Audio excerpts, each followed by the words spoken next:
Hello and welcome. Thank you so much for joining me. And I have a really great show for you today. And my guest today is student Ben. Welcome, Ben.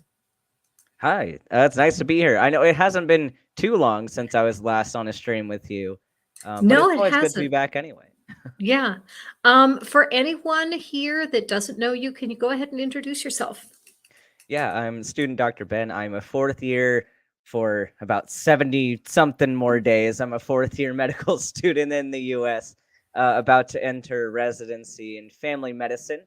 And I have my own channel called Student Dr. Ben, which I'm about to change that name in about 70 something days to Dr. Ben. So you'll find me either under this name if you're going there right now, or under Dr. Ben in a few months. But I do science content and skepticism content, kind of talking about myths in medicine and how to avoid being scammed by pseudoscience.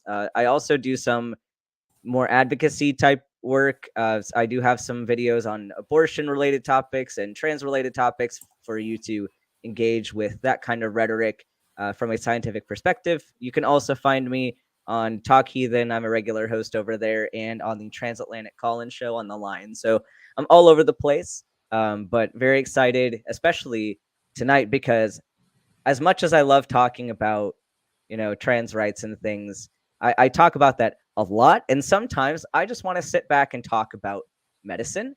And I'm very excited to get to talk about medicine tonight. So And that is the reason that I asked student Dr. Ben to come on today.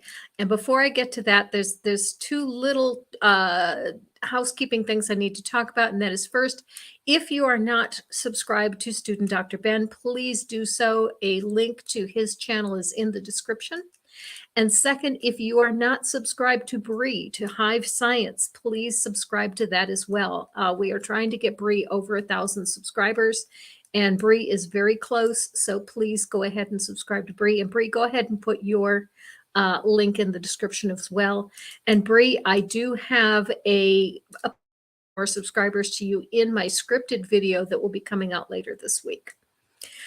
Okay, let me give you the background on how the video that we are going to be reviewing came to be. Now, Dr. Ben has not seen this video yet. I wanted to get his raw reaction to it. I did advise him of two medical questions that are going to arise from the video, but he does not yet know the context in which these arise. Okay, here's the context. About a week or two ago, Brett, I forgot his name again, Brett Keane made a kiss and make up video with Kent Hovind. And in that video, Hovind said some things that were so offensive that Keane was afraid it was going to get him a community strike, so he took it down. But before he took it down, Bree was able to snag a copy and sent it to me. So I took the copy that Bree sent me and I have censored it. I have censored out the E word. So when you hear the bleeps, that's the E word, and we're not going to say the E word because I am worried about, I have one community warning already because I uploaded a Matt Powell video that had the E word in it. And I didn't release it. I had that on private because I was going to use it for a response, but just having that in my content got me a warning. So if it happens again, I will get a strike. So I have censored this so we don't get any community violations. And Dr. Hovind in this video makes a number of medical claims that we have student Dr. Ben here to refute for us. So without further ado, here. I don't know if you've seen the video out there. A while back, Matt Powell actually had a debate with a guy named Skylar Fiction, and Matt Powell said something to the effect of that he wishes that the government would execute homosexuals as criminals and all this. And every time I go in to debate an atheist, they basically judge and condemn my character because I'm associated with them and friendly with them. What's your thoughts on that? What is your views on the homosexual? Okay. the Bible is very clear on the topic, okay? God said this is what you should do. However, that's the government's job to do it, not the people.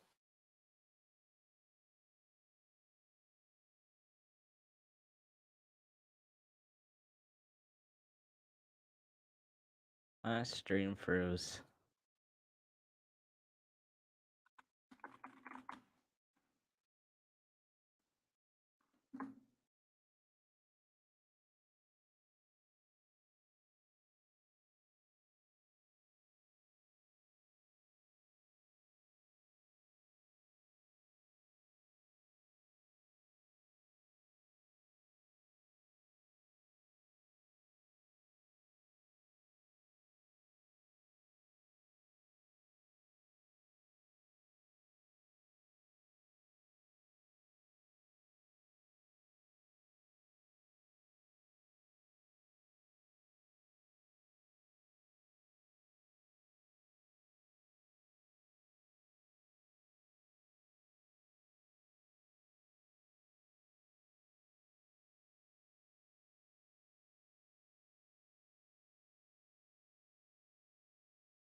Okay, did you God. both?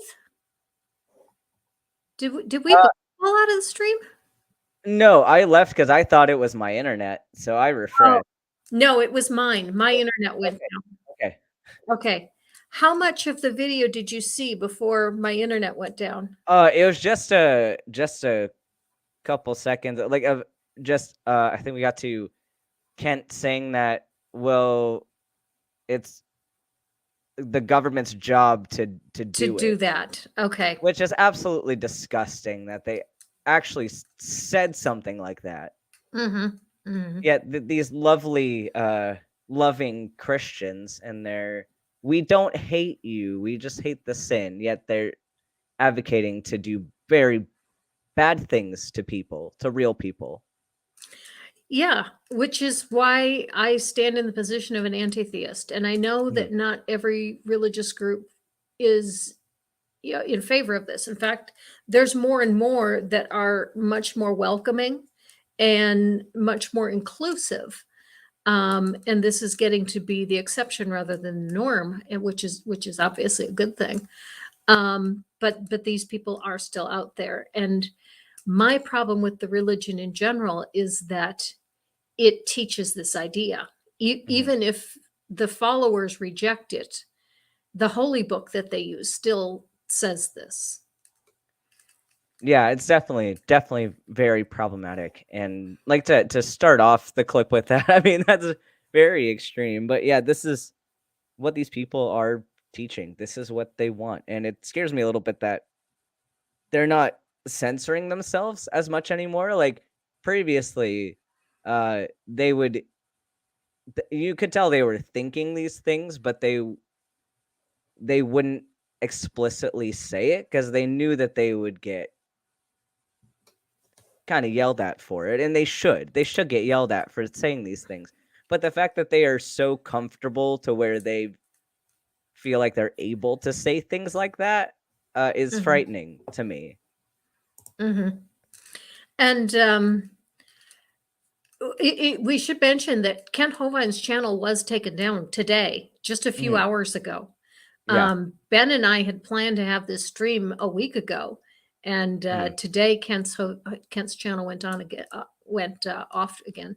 Now, in that video, in a portion that I didn't keep, Hovind talks about another time when his channel was taken down, but he says, "Oh, no big deal. We just move over to the Dinosaur Adventureland channel."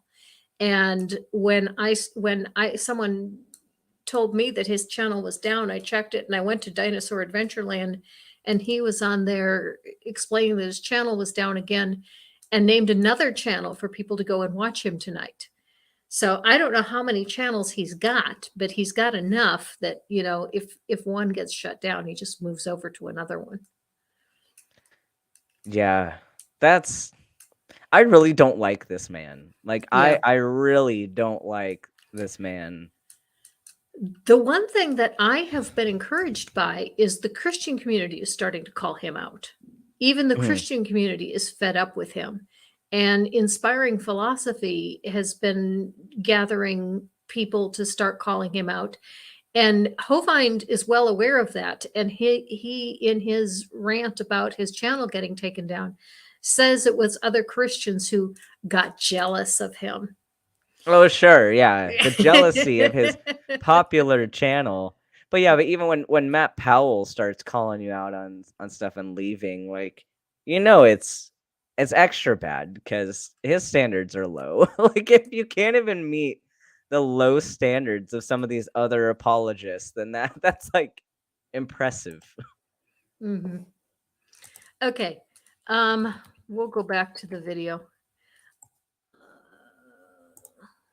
I don't know if you've seen the video out there a while back. I'll skip ahead a bit. Intellectuals as criminals and all this. And every time I go in to debate an atheist, they basically judge and condemn my character because I'm associated with them and friendly with them. What's your thoughts on that? What is your views on the Well, homosexual? okay.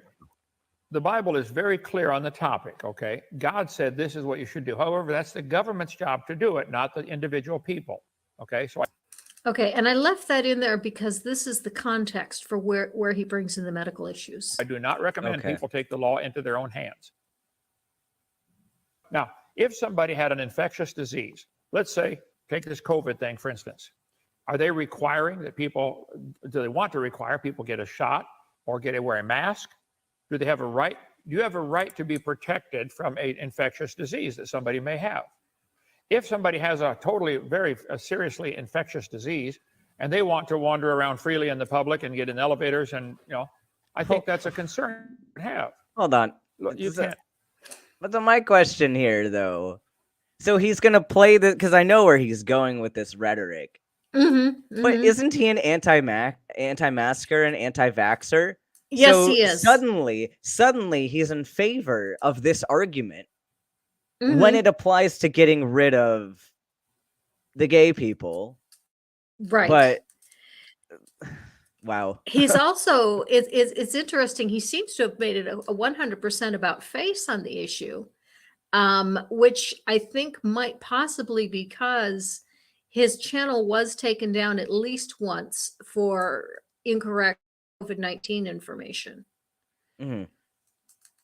I forgot that I left some spaces in this video for specific places for us to respond. That's why there was that gap in that Oh, one okay. spot. And you'll find some more like that. Okay, cool. We don't want you doing that. Ah, If you want, so yeah, I was going to have you That was our respond spot. right there anyway, but Okay. no worries. Okay, we'll get to the next one. to have this disease, that's your prerogative, but I don't want you to spread it to me. And I think that the point made in the scripture is there are certain activities, like especially homosexuality, that are very high rate of disease, certain diseases. You can't have contact with male feces without any feces without getting a problem in disease. Okay. That's false. Yeah, okay. Let's start there. And I want to make sure we address the implication there as well. So go ahead. You start with what he said directly. Right. So feces themselves aren't it's not a problem. It's the bugs that live in them when it's not sterilized. Like, and even we use non-sterile feces for fecal transplants, and it's beneficial for people. So like you have people taking pills that are other people's feces if they have such an insufficient gut biome to where they're immunocompromised. So That's often people I Yeah. had never heard of that. That is weird. Yeah, often for people with something like C. diff, because the problem you get with C. diff, you usually get it after you've been hospitalized and on incredibly strong antibiotics. So you kill off all your gut flora, and then C. diff becomes predominant.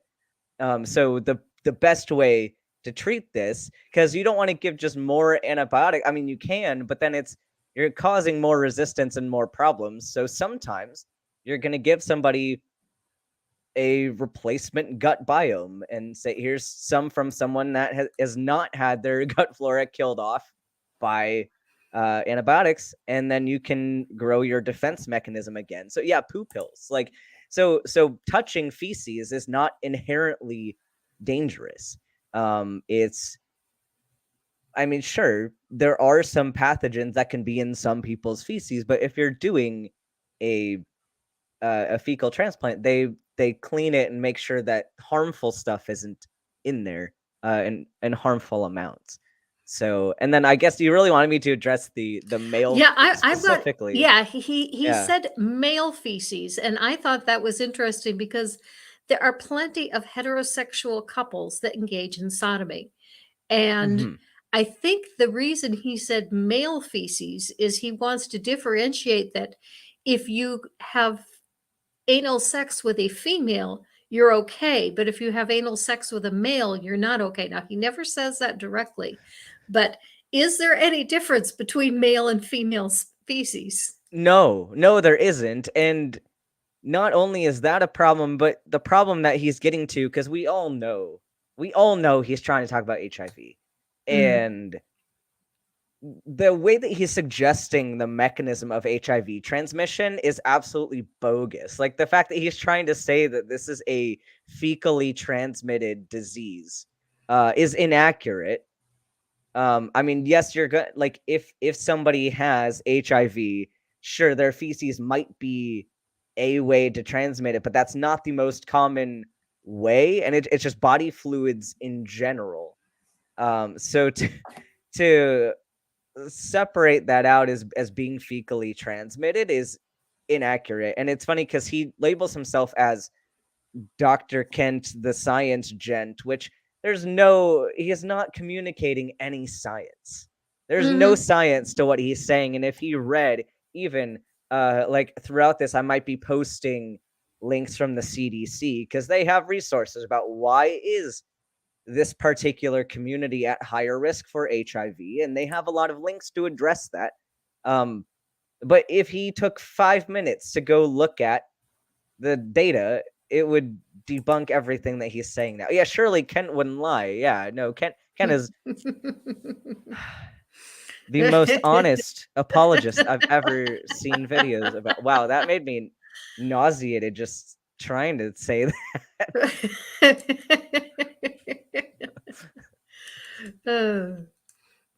Well, the other thing is the implication that homosexuals don't clean up after sex. Right. You know, you can spread diseases from poop just as easily or more easily from failing to wipe correctly after Yep.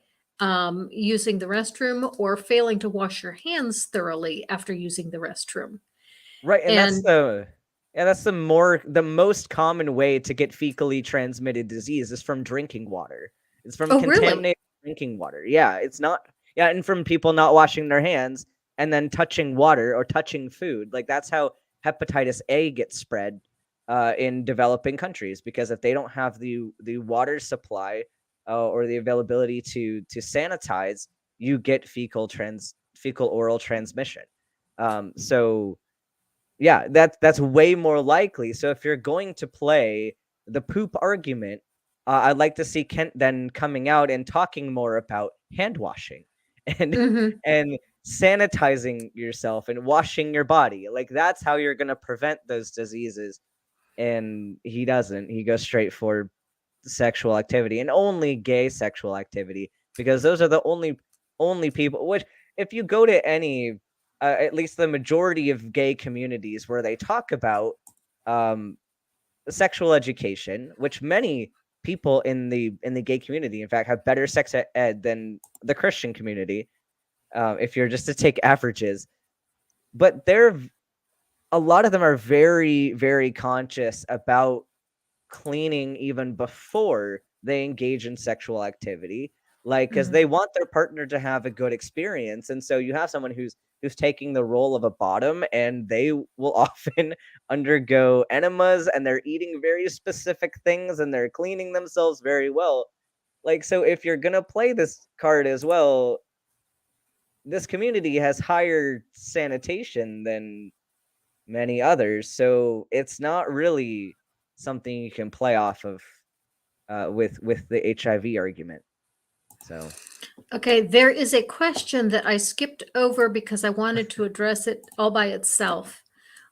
So we can say that gay sex is okay if the participants wear protection.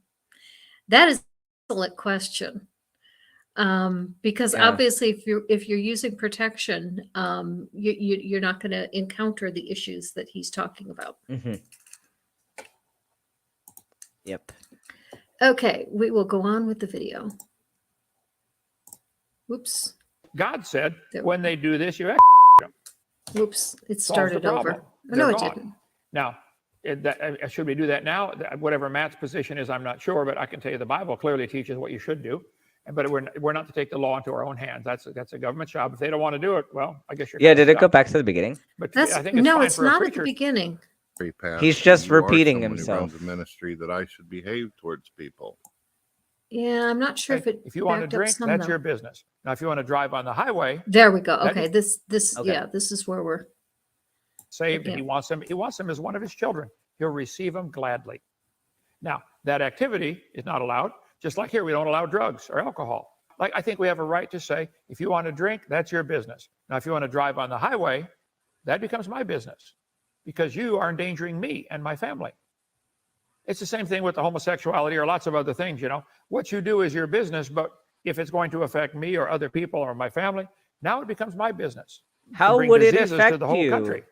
Spread disease. He's and going to how get would to it- that. He's going to get if- to that. When, let's say, take a disease that people have died from, you know, if they sometimes there's a plague wipes out a third of the population, you know, centuries ago.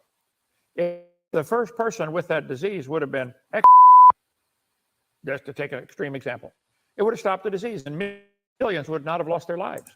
Okay, I wanted to stop there and talk Wow. about this idea of how we are to handle.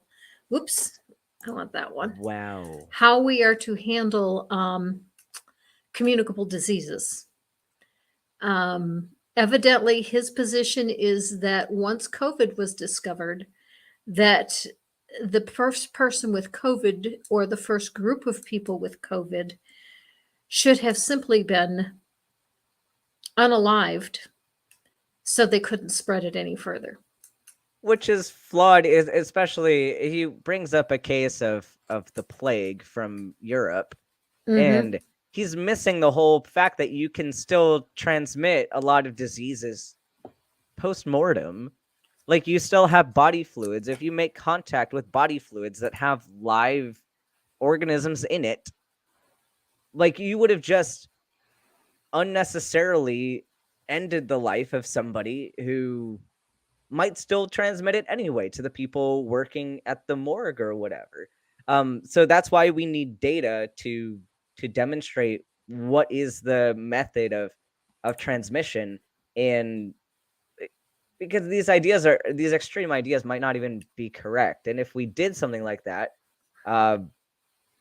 I absolutely think that would have been the wrong decision. And I think most of us would agree that that's the wrong decision. Yeah, absolutely. Because, as deadly as COVID was, and as many as people who died from COVID, not everyone with COVID died. It wasn't an automatic death sentence. It wasn't like you got COVID, you're going to die anyway. We're just hastening the process. No, a lot of these people survived and got better and went on to live normal lives. Some people are living with long COVID, but the idea that we should handle a pandemic by unaliving anyone who is infected is absolutely horrendous. Well, if you extrapolate that argument out to what he was talking about with the gay community and HIV, he has no understanding of the transmission of HIV. Yes, that is a major issue. Absolutely none. And how does he think that these people are just spreading HIV to everyone they come into contact with? Like, if you don't want to have sexual relations with another person, or if you don't want to use someone's used needles for drug administration, if you don't want to handle blood products while you have an open wound on your hand, like, there's certain things that you could avoid and not get HIV. Like the gays are not coming to your house and breathing HIV on you and making you get this. hmm Like Purple has it's Purple has a really good comment, which is if Kent had taken this attitude at the beginning of 2020, I'm sure several thousand people would have avoided contact with COVID. And right. and I agree. He had a lot of influence and he told a lot of people not to worry about it. And they got sick, and I would be willing to bet that some of them died listening to his advice. Oh, absolutely. Mhm. Well, but now he's going to backpedal and say that he agrees with the COVID things now because it fulfills his purpose and helps him communicate his propaganda for his anti-gay argument. So now it's Mhm. convenient. So now I'm going to use this argument because it's convenient, not because I still want to bet that he still doesn't agree with I would the agree COVID with you there. regulations. Yeah, He's I just don't. using it to be convenient. Mhm. And I think if we came up, if another pandemic came along and the government was asking us to mask up and lock down, he'd be the first one yelling about his Oh, yeah. freedom being taken away. But if you said to lock down only the gay people, he would have absolutely no problem with that. Mm-hmm. Mm-hmm. Yep. Okay. We will return to our. I'm not in the medical field. I'm not aware of the health issues that go along with it. Would help me understand what I should be concerned about if in the presence of someone like this? Well, we have incredible sanitary laws in most counties where you have to have a septic field, you have to have, proper disposal of human waste. Would you want your neighbor to have a sewer running right across, your front yard or even his front yard? Open sewer. Well, no, that obviously is going to spread a variety of diseases. Okay. You want to address that, Ben? So this is just completely irrelevant to the gay conversation. There's nothing relevant. Like, again, we're not talking about a fecally transmitted disease. Mm-hmm. Like, this is like, I mean, I know Kent Hovind is kind of like a king of non sequiturs, but like, this is a non sequitur. Like, this is not important to his argument at all. Like, this is saying nothing to me. Well, he obviously thinks that being near a gay person is like being near an open sewer. Right, apparently. And like, you're gonna get diseases just by like being in the same vicinity as a gay person. Like, okay. Oh, he's gonna say that directly in just another minute. Which is like, okay, so I guess here's where I'm confused about his logic, and I probably guess that everybody is also confused by this. But if you can only get these diseases by being gay, if by being gay and having gay relations gets you these diseases, then how are they infecting just random passersby with their gay diseases? Like, they're not engaging in. So how does this work in his mind? Here, I'll let him answer that. Okay. If you have the homosexual male and male sex is almost always contact with male feces. This is no different than an open sewer. I stopped it a little bit too asking soon. for diseases, venereal diseases. Most of the venereal diseases, sexually transmitted, having sex with animals, sheep or cows. The Bible condemned that clearly. The Bible says if anybody does that, has sex with an animal, a cow or a sheep or something, they're to be. No. No. No. No. Okay, so there's where you get the origin of aware, your venereal diseases. They all came from sheep and cows. So and for people who don't know what touch is, so when you have a disease that's transmitted through touch, you touch the other person that has the disease, and then you get it. And I don't know if Kent knows this, but sex is a variety of touch. And so you can get the same touch diseases from not having sexual contact, but if you touch it, like if you touched an animal with a with that kind of transmitted disease, you don't Like if need you were to herding it have. onto the boat or off of the boat. Yes, Mhm. right. Or if you're like even going back to the like fecal oral routes of transmission of disease, like if you're cleaning up after your sheep and you touched their feces and didn't know to wash your hands because you were a bronze age goat herder and you didn't know that washing your hands was important, because hand washing actually was not really commonplace until very recently. It was even like weird things like dentists didn't even wear gloves until like after the 1960s. Like Oh, really? these are some recent Yeah, that's practices. true.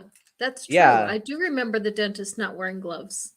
yeah. So we only really started to learn about hand hygiene and things recently. So these people back then just didn't know.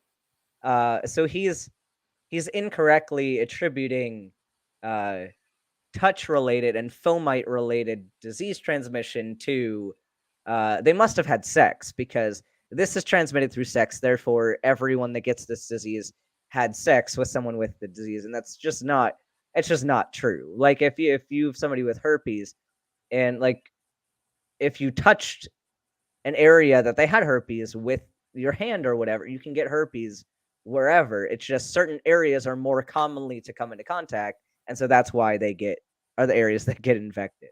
So Well, there's another issue with this logic, and that is if the sailors are getting this through sex with the animals and it's being transmitted through sexual contact, why does he fear being right, close to a gay person? Why is a gay right. person like an open sewer and is spreading disease just by their very existence, and yet others are not? Right. And saying that, suggesting that all gay people have this type of disease, which is not true. So yeah, it's fallacious reasoning on multiple levels here. This is an interesting comment. Purple says, I had more hygiene rules working in a restaurant than in hospitals had 100 years ago. Yeah, and that's scary. Mm-hmm. That's scary.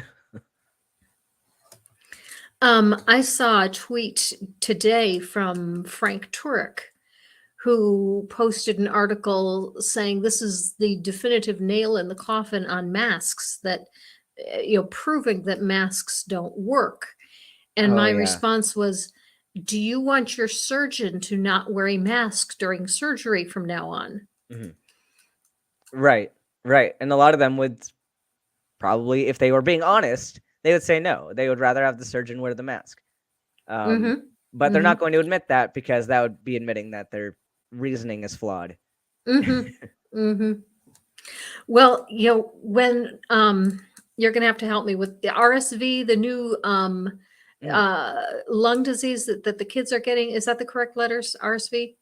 Yeah, and that's been Okay. around for a long time. Okay. It's Well, just when new the strain of it, major I think. outbreak of that happened just a couple months ago, my daughter was pointing out, to my daughter's a pediatrician, was pointing out how much masks do work, and the fact that so many children were getting sick now that we're letting them take the masks off is Mhm. proof of the fact that the masks were working.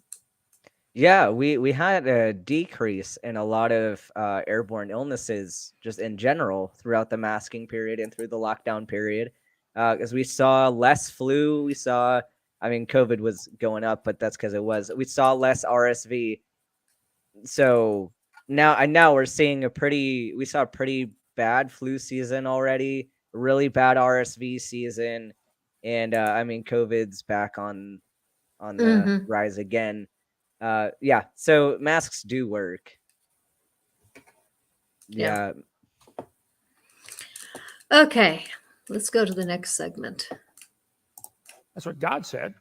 And had they obeyed that law, most of the venereal diseases that came generally from sailors on board ships for long periods of time, they wouldn't even be in society. Oh, I guess I stopped it a bit too What soon are again. some of the diseases I should be concerned about?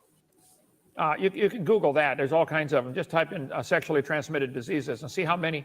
Just type in sanitary laws and why. So he doesn't even Why know. do we have sanitary He laws? doesn't We even have to know have which sewer ones. system or septic system in your. Brett doesn't. Kent claims to know, but you're right. You know, even he says, "Well, just Google it." Yeah. Well, yeah, you could list, like, if you had some idea, you could at least list off a few, Mhm. even like 2. He's going to do that in just a moment. He's going to actually Google it himself because you're right. He doesn't know either. If you're in the country, you probably have your own septic tank. If you're in the city, probably a general sewer disposal. But boy, they take it real serious. Venereal diseases. What are some, Randall? Can you think of some off the top of your head? HIV, hepatitis. So yeah, you can just Google. They do a whole program on that sometime about that.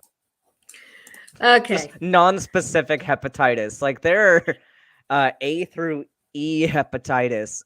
So have fun there. And a lot of them are transmitted differently. So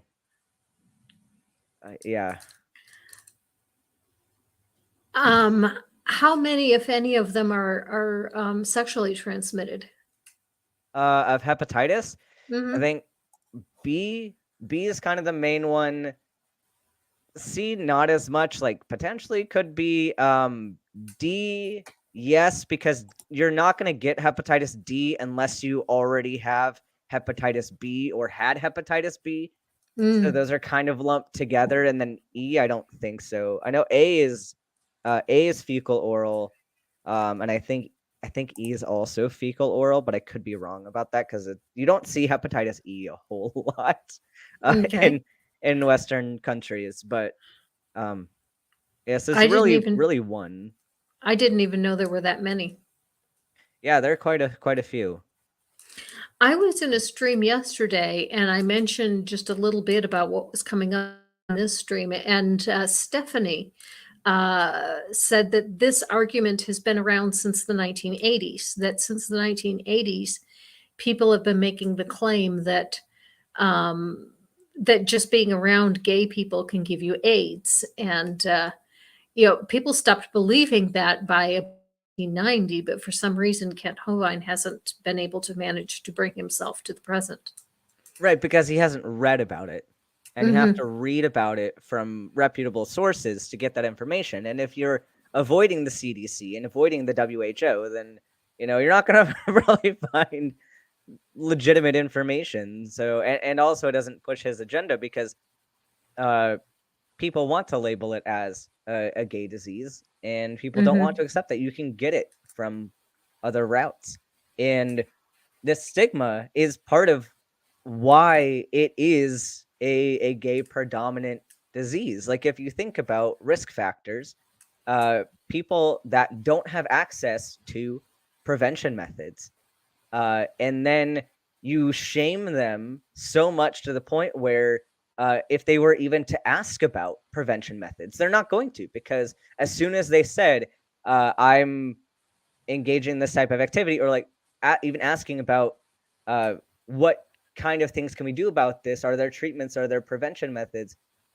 The second you say that, you're stigmatized. And even doctors are pretty bad about knowing about HIV, and many of them will throw on unnecessary levels of PPE just to be in the room with someone with HIV, which is completely unnecessary. You're treated like subhuman if there's any inkling that you have HIV. So combining all of that and combining lower incomes, higher rates of incarceration, just higher likelihoods of being in communities where this is likely to happen, predisposes gay people to have this disease. And so can we address the socioeconomic and just social stigma factors that predispose these people?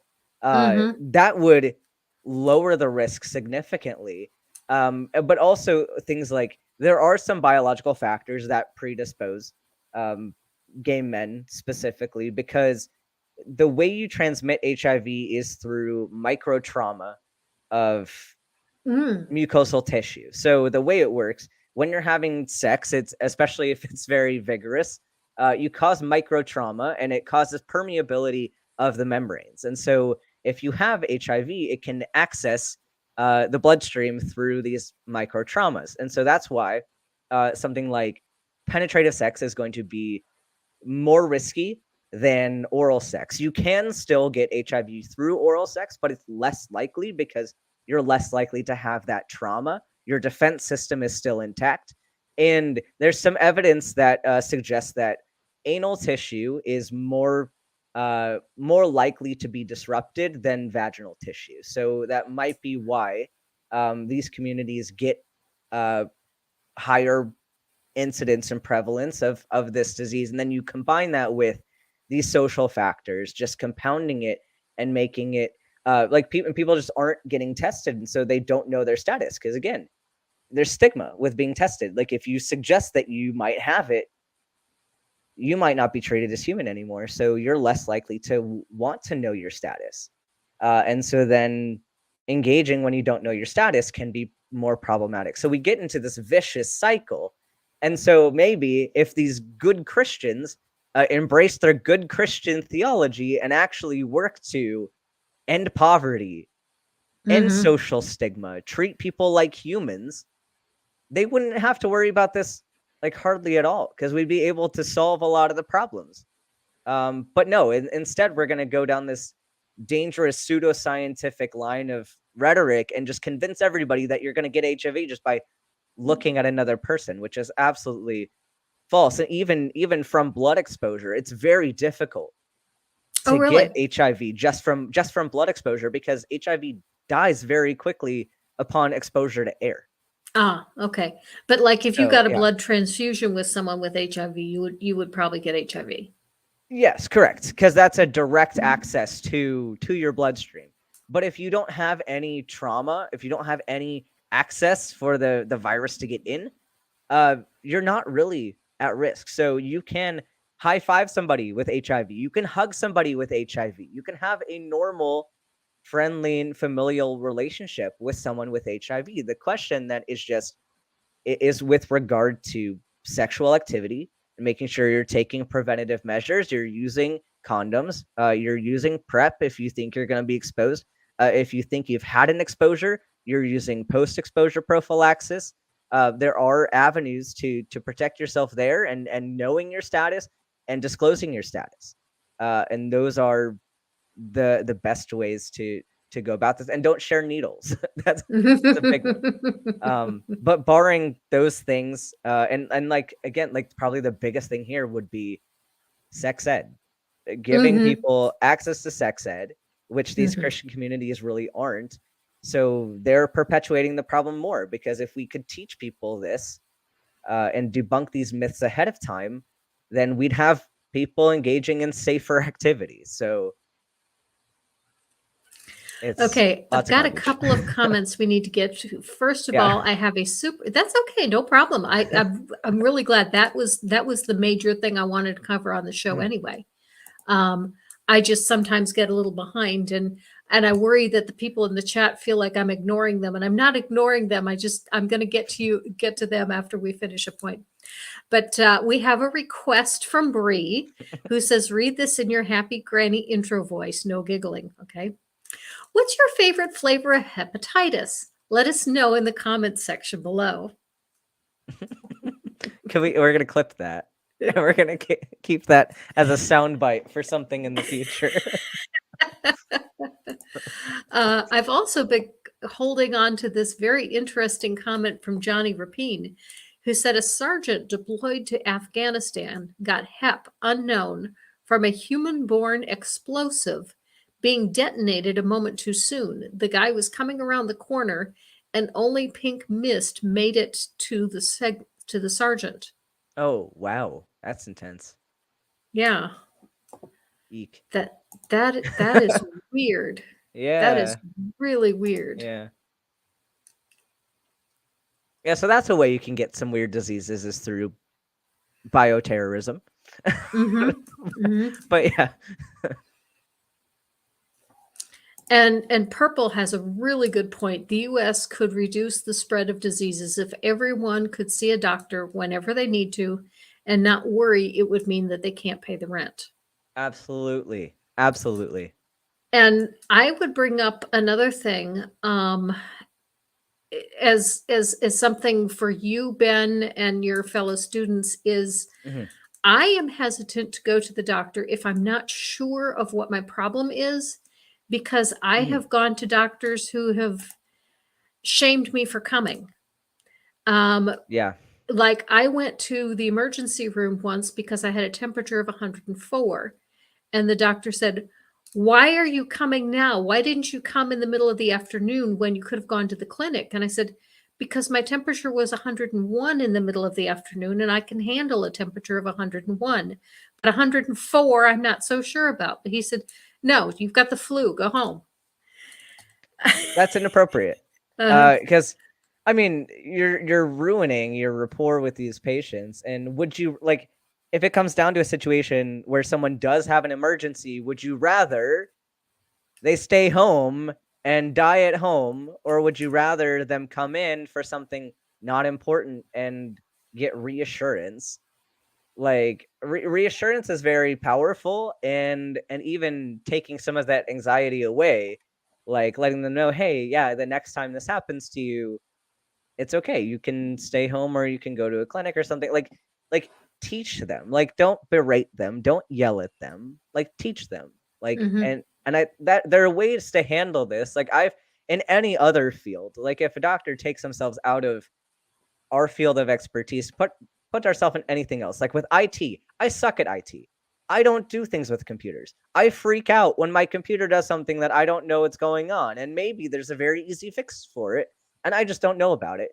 But I can take my computer to an IT professional, and they can say, okay, yeah, this very simple thing. You know, the next time this happens, you can make sure your computer is plugged in, and maybe it'll actually work for you. Like they're I mean, sometimes they might act inappropriately and tell me I'm stupid, but I mean the most like would educate you and yeah, give you some reassurance and send you home. Like treat it as if you're anybody else. Like I wouldn't want to be treated that way. Like I wouldn't want the IT person yelling at me and telling me I'm stupid and telling me to go home. Like Mhm. so I shouldn't treat any of my patients like that. So that's like, I've and with actually, you in law, you should like there are plenty of times probably in law where you've wanted to say, hey, no, this is actually not a big deal. Like you don't need to have a panic attack over this.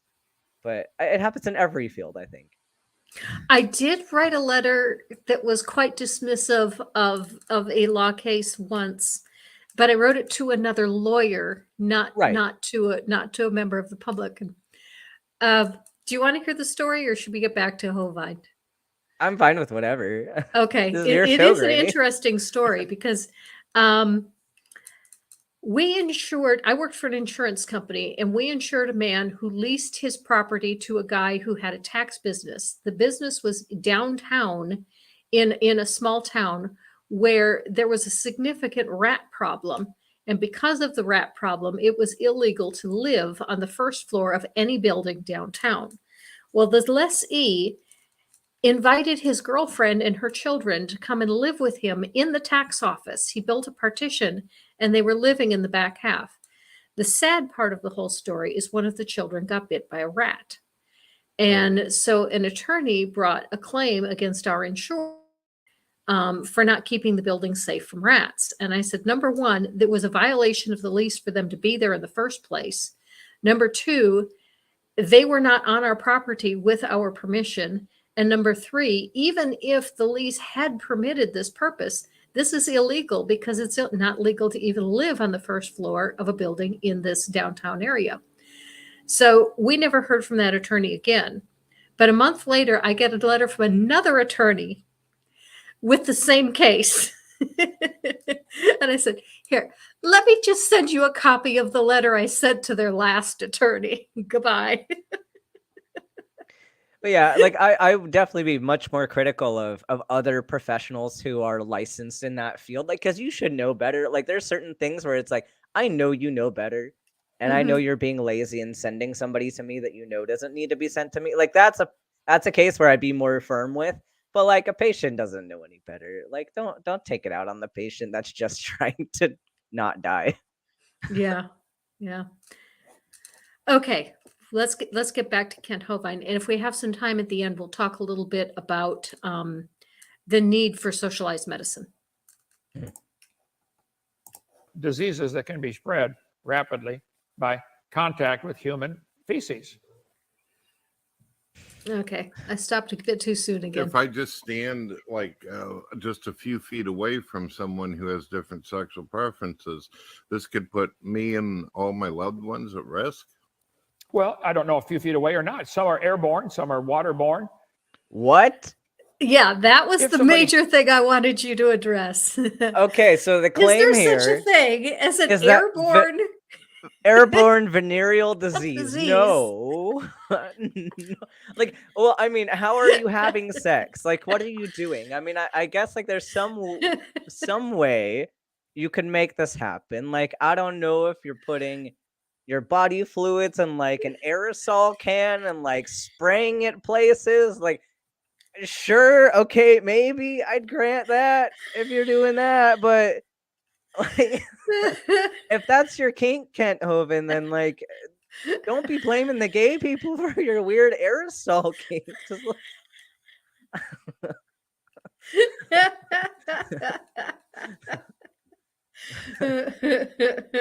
I don't know. Wait, yeah, Bolt, I don't know if you can do that. That's just like I'm trying to give Kent the benefit of the doubt, and just like if there were any way to make this possible to where you could get an airborne venereal disease, it's probably that. It's probably aerosolizing it. I mean I can think of terrible examples to go along. I know like there's certain like whipped cream dispensers that you can like at a restaurant when they make their own whipped cream, you can put whatever you want in that thing in it and it'll like, I don't know, we're going way too far with a weird whipped cream. Purple says the virus that makes you trans can be airborne. You can even catch it through the internet. Yeah, because air is transmitted through fiber optic cables. Yeah. What about waterborne? Now you indicated that it is possible to get a venereal disease through water. Potentially, yeah. Okay. Well, it's weird because like I think the ones that are technically like venereal like aren't really transmitted through water. Oh, okay. So it's like they're because it's more like Hep A, which isn't really venereal. So it's like, I mean, it's one thing where like theoretically maybe, but it's like again we have to give some very weird examples as to how that could work. Like if you're playing water sports, like maybe like, and if people know what I mean by like the sexual kind of water sports, maybe yeah, like that might be. But again, we're entering into some areas where just you could prevent these things with sex education. But you can't get HIV from swimming in the same pool with someone with HIV, correct? No, it'd be very, very unlikely to do that, especially when these pools are like sanitized well, and the fact that they die so quickly being exposed to air, it's not gonna last well. So, did you see the question from Bree? It wasn't a serious question, but Bree asked, if you have the flu and you breathe heavy during sex, would that be a sexually transmitted disease? I mean, okay, yeah. So if we again took very weird examples, so like let's say you're having some oral and you have the flu and you could transmit multiple diseases at the same time from inhaling or exhaling during said oral. Like there's a lot of weird stuff, like weird hypotheticals we can get at here, but again it's like all hypotheticals. And Stella Kowalski says, well, now I've got to get that image out of my brain. Kenton is aerosol kink.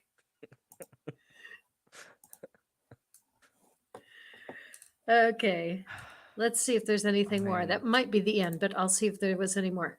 Yeah, there is a little bit more. Had, let's Okay. say, a disease, disease-carrying bacteria, a jar of them, and they went around sprinkling in all the water systems around your area. I think you'd have a right to say, stop. Would it be illegal to poison the well in your city or county? Yeah, they'd lock the guy up for life, or something. Yes, it is wrong for you. You can do whatever you want. If it causes a disease and you got the disease, that's okay. If you want to smoke, fine. Now, if you want to exhale that smoke in a crowded elevator where everybody else has to breathe it in again, now it becomes, maybe it's not fine in that location. It's the same thing with most of these sexually transmitted diseases. What you do is your business, but when it can affect others, it becomes everybody's business. And Now, I find this comment rather for him because he doesn't seem to actually believe what he's saying.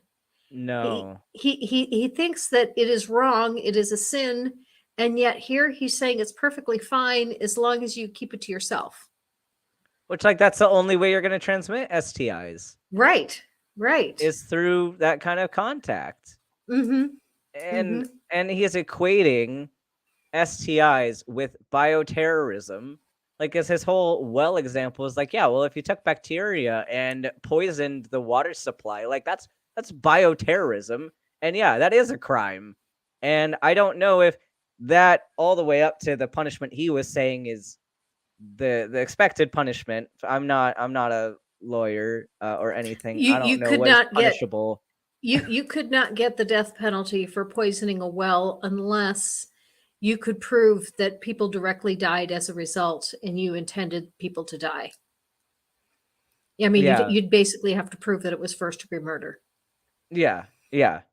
So he's equating STIs with bioterrorism, and then by that extent with the death penalty, first-degree murder. So having gay sex and getting an STI and then existing in the community with an STI, so just having an STI and existing, is equivalent to first-degree murder in his argument.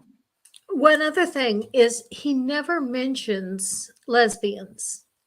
He talks about gay men all the time, but he never mentions lesbians. Is there less of an issue with STIs among lesbians? No. Okay. It's still pretty high. And again, for the same reasons of lack of prevention methods, lack of proper sex ed, lack of ability to get tested, lack of ability to get care at all. So it all comes down to these same social factors that we could, with good sex ed, and good healthcare system, we could get rid of a lot of these problems. But yeah, their rates are pretty similar. I think less risk for specifically HIV, but again, related to that mechanism. But it's still possible. They still get it.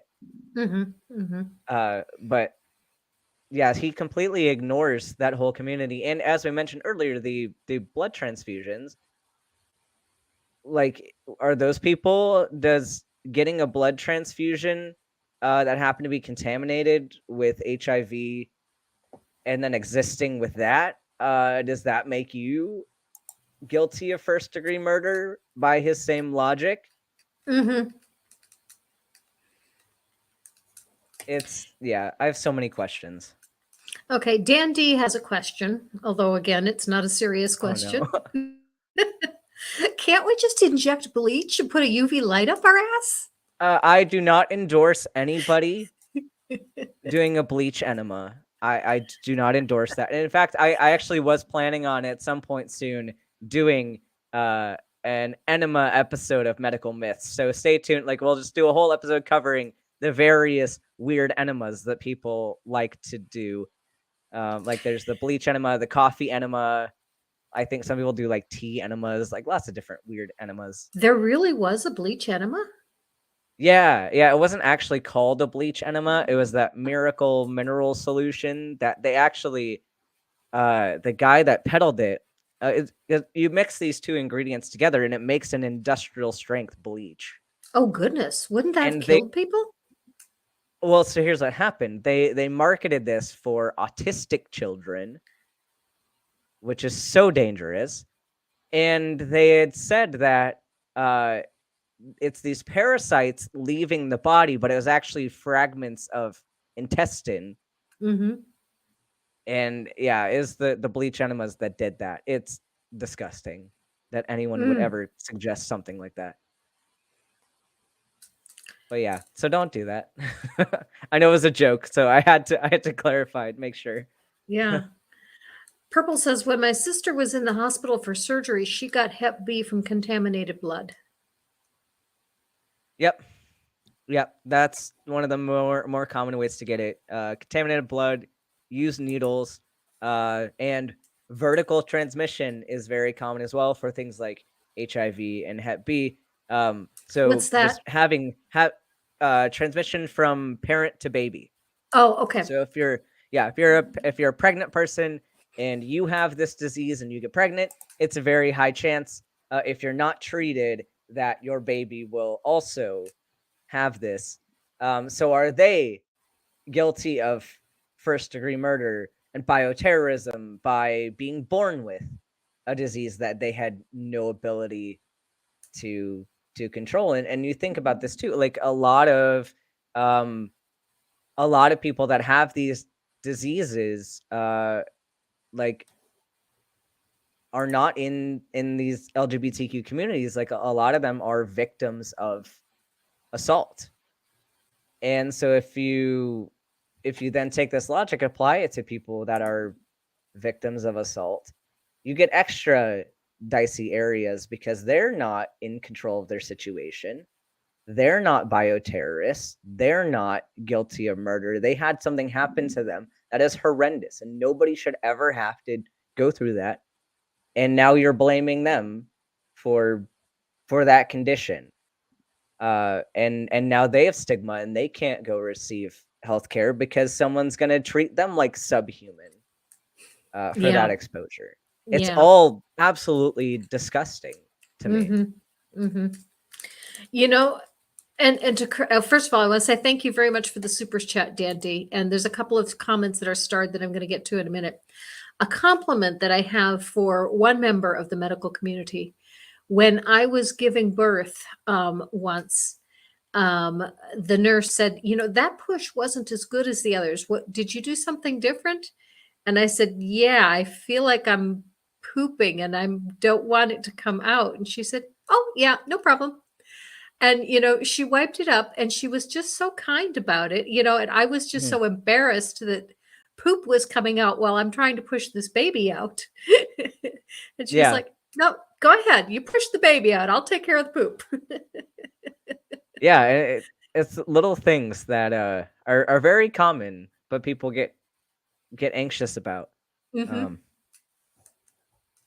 Okay, a couple comments here. Coffee enema, cigarette smoke enema, where we get the saying, don't blow smoke up my ass. Yep. I should talk about that during my medical myths this week is about old-timey medical treatments. And so I might bring that one up. Or I could just save it for the enema episode. We'll see. We'll see where I use it. Maybe we'll mention it in both. And Titan Uranus says, I will be happy to be your guest for that one, Ben. That way you can say when it comes to weird enemas, just Titan Uranus. Oh, goodness. Oh, man. And Johnny says, don't forget Lysol was originally marketed as a vaginal douche. It means the burning means it works. Ouch. Mm-hmm. Ouch. I'm glad we've learned a lot since those days. Yes. I am definitely glad I did not live at some point in the past. Okay, we have a very small segment of the video to finish up. All right. They will divert attention away from that obvious, simple truth. Oh, that was the end. Okay, so we were pretty much at the end already. It's just funny that he claims it's an obvious, simple truth when he couldn't even name one sexually transmitted disease without consulting somebody else. and then just completely got wrong. Just pulled mechanisms out of his ass for how he thinks these are transmitted. Like, the man doesn't think through anything. Like, I'm not even convinced that he thinks through his own propaganda, because like it's so bad. You know, you just triggered a thought for me. With him pulling all of these ideas out of his ass, all of this is airborne. Right? And then his audience is catching it. It's contagious. Mm-hmm. And that's why those people that go to Dinosaur Adventureland actually believe the things that he says. Right. It's an airborne disease. Yes. An airborne venereal disease from his aerosols that he puts everywhere in Dinosaur Adventureland. Okay, Purple says, my most positive experience with the doctor was when I was in the ER after losing 3 fingers in a power saw. He had to do the scale of 1 to 10. What's your pain? I screamed, it's off the scale. Ouch. Oh, Yeah. man. Yeah, that certainly makes sense. Okay, let's get back a little bit to socialized medicine. This is a topic that gets me a bit hot under the collar, because a number of people in my family are quite wealthy. And one family member who is quite wealthy is extremely opposed to socialized medicine because it would cost too much. And yet I know that this person could afford to pay triple what he does in taxes without making a dent in his Wow. lifestyle. And it just now I also have other wealthy relatives who give a lot of money to to Planned Parenthood and to hospitals. My daughter shaved her head as a fundraiser for St. Jude's Hospital. And so, I see both sides of the extremes, even within my own family. And it just tears at my heart, the number of rich and powerful people that are so opposed to socialized medicine because of the initial cost. Right. Right. And I don't think people understand either how expensive private insurance is. Like, there's a reason why so many claims and things get denied and stuff. Like, medical care is not cheap. But on the private side, like, their ability to keep driving up these costs is very expensive. And a lot of these costs could be cut by going to single payer. So, like, but I guess they don't get that with private insurance. I guess the cost doesn't fall equally on them. It falls primarily on the poor people. But they don't. That's essentially what they're asking for. They just want the burden to fall on the poor people. Right. And but the cost is still astronomical for private. Yeah. The thing that I found absolutely eye-opening was how much the life expectancy in this country is dropping compared to other industrialized countries. Yeah. We're the only one without socialized medicine, and we're the only one where life expectancy is dropping. Yeah, it's horrible.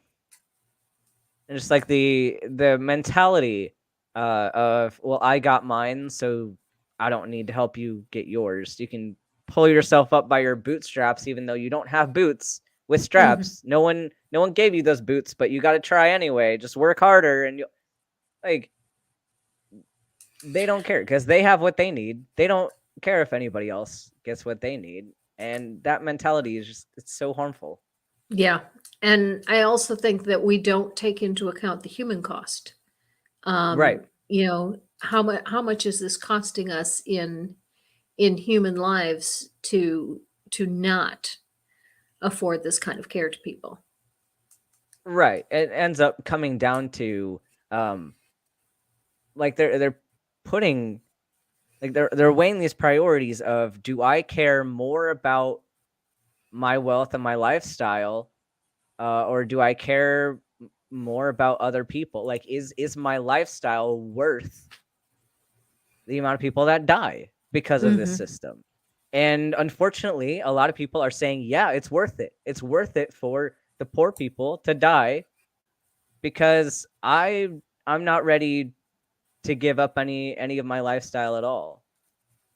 And as a humanist, that's kind of, I can't even comprehend that mentality, because it just would never occur to me that I could watch somebody else die and just let it happen because, well, I want some more money that I don't need.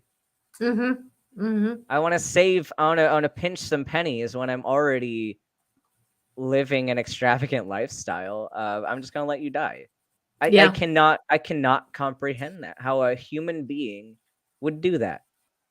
But they do. They make these decisions. And it's Purple's sickening. Purple's got another one here. When Sloth Girl started chemo, the insurance refused to pay for one of the drugs to minimize side effects.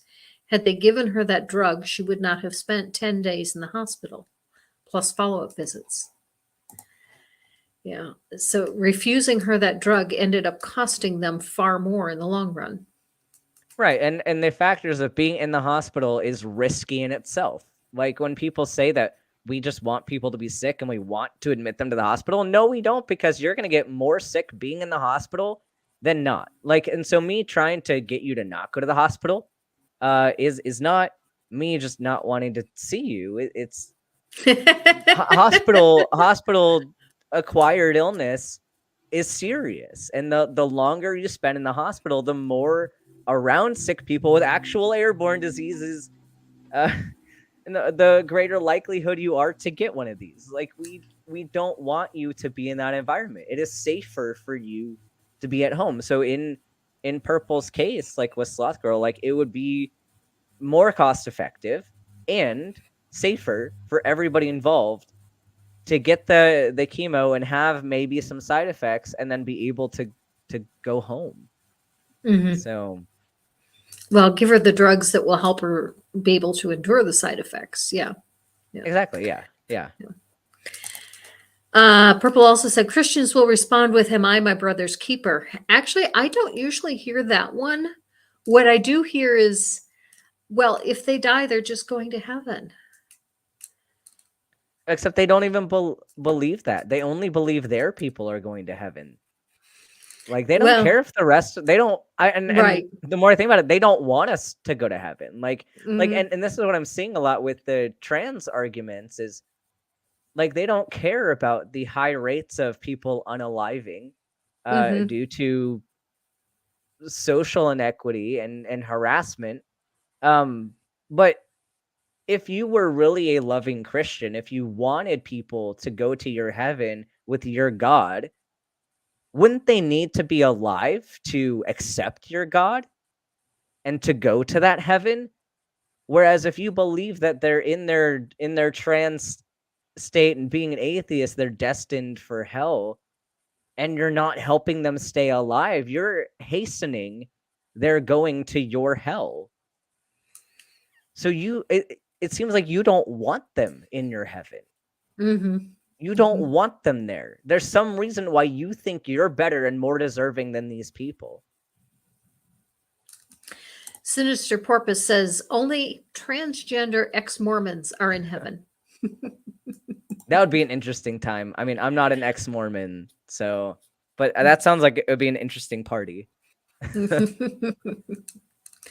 Well, that was all that I had for today's show. Dr. Ben, is there anything else that you would like to bring up, or anything from the video that it sparked in you that you would like to address that we didn't already talk about? I mean, I think I gave my whole HIV rant. Okay. That was kind of the biggest thing I wanted to touch on, was the HIV rant. But I am going to, I'm going to post a link in the side chat. And this is, I guess, like a broad link, and you can click on sublinks in here. And there's also different links for different intersections of this community. But this is from the CDC.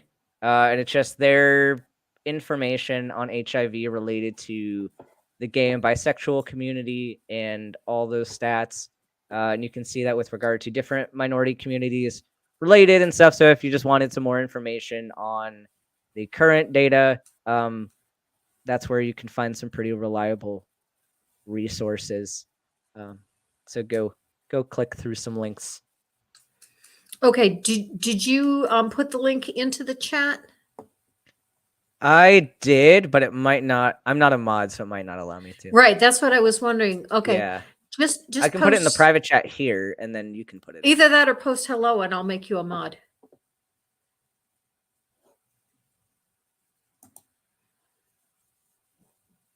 I posted in the side In the chat, private so you chat. should be able to- Okay. I will Yeah. pick it up and I will stick it in the I'll chat. drop it.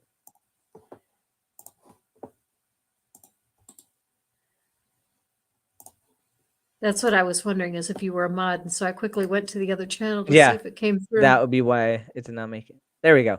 There we go. Okay. So I've got it up there, and Ben, you are now a moderator. So if you ever want to put any Sweet. other links in, you can. All right, but yeah, so CDC is pretty reliable if anybody wants to. But that's pretty much all I've got for Okay. my content. Okay. I know at the top of the hour you told us a little bit about what you had coming up on your channel, but we've got some people that are here now that were not here then. So go ahead and tell us again what you've got coming up.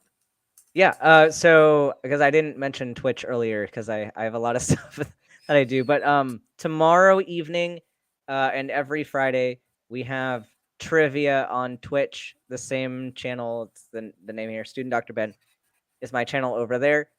We do trivia at 9:30 p.m. Eastern time, and then usually we play Jackbox after that.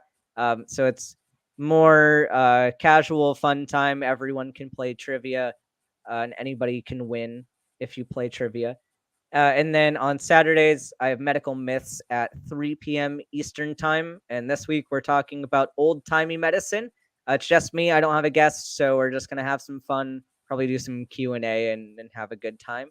And then on Sunday, I will be on Talk Heathen this week with Blatant Blatheist. And it should be a good time. I told somebody last week to call back in this week because I'm on. So a medically related question. So hopefully they call back. And then you can also find me as a main host on the Transatlantic Call-In Show on the line. I'm not on this week and probably not for the rest of this month because I'm on a very busy rotation right now. But you can find me there sometimes. I'm trying to think if there's anything else that I do. I also play Dungeons and Dragons on Twitch with Nat One Heroes every other Sunday. So if anyone likes D&D, you can find me there. I think that's all the content that I make. It's a lot, but That's a lot, especially for someone who's a medical student. right. Yeah, it's not all super consistent, but Okay. All right. And what I have coming up this week, I have a scripted video coming out in response to a professor of philosophy at Notre Dame on the divine hiddenness problem. And next week, I do not currently have a guest lined up. I will probably just do some community building. But if I find someone in the meantime, I will get them on. I do have a guest lined up for the following week that is a big deal. Dr. Richard Carrier will be here on February 21st. Then February 28th, I have Marla, a new patron. And she has an interesting story to tell. And then after that, I am going to switch my stream from Tuesday nights to Saturday afternoons. I'm doing that for a couple of reasons. One, it's more friendly to the people in the UK, and I have a number of people that I like to talk to and would like to have on as guests that are in the UK. Second, I think the line is on right now, and it is easier to get viewers when you're not up against something that's that big. And I kind of like releasing the scripted videos on Tuesday. It works better for my family to do it that way. So that's where the direction I'm going to be taking the channel next month. Okay, with that said, thank you so much to everyone in the chat. Thank you for the super chats. Thank you, especially Ben. The medical information on this video was absolutely fantastic. yeah, thank you for having me. It's been great. Okay, live your life.